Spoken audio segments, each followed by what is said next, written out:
याद करोगे तो हाफिज बन जाओगे, क्या बात, मुझे सवार कर पढ़ोगे तो खाली बन जाओगे, क्या कहना है सर, वाह वाह वाह, मुझे पढ़ाने बैठोगे तो उस्ताद बन जाओगे, आहा, मेरा तर्जुमा करोगे तो आलिम बन जाओगे, क्या बात, मेरी तशरीह करोगे तो मुफस्सिर बन जाओगे, सुभान अल्लाह, सुभान मेरी अल्लाह, तकरीर करोगे तो मुबल्लिग बन जाओगे, हाय हाय हाय, मेरे मुताबिक फैसला करोगे आहा, तो खादी बन जाओगे, क्या बात, वाह, और उन पर अमल करोगे तो वली अल्लाह बन जाओगे। सुभान अल्लाह, सुभान अल्लाह, वाह वाह वाह वाह वाह वाह वाह वाह वाह वाह, रब्बुल जलाल से दुआ है कि हमें कुरान शरीफ पढ़ने, उस पर गौर करने, उस पर अमल करने की तौफीक दे। आमीन।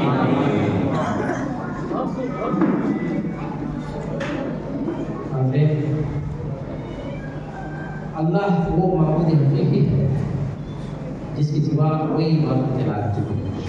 वो एकता है, तमाम मखलूक़ात का ताल्लुक वाला है, सलामती देने वाला है, निगहबान है, गालिब, ज़बरदस्त, चढ़ाई वाला, जिसका हुक्म न सिर्फ इस दुनिया पर बल्कि कमोबेश 18,000 आलमी पर उतरता है। सुभान अल्लाह, आइए उसकी बारगाह में हमदिया अशार पेश करने के लिए मैं खुलूस दावत दे रहा हूँ। हमारे बस्ती के मुमताज़ नाज़ जनाब शाहिद खान मजीद खान खानदानी साहब को कि वो स्टेज पर तशरीफ लाएँ और हमद वाली दावत पेश करें, करने की सआदत हासिल करें। सुभान अल्लाह, सुभान अल्लाह, वालेकुम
सुभान अल्लाह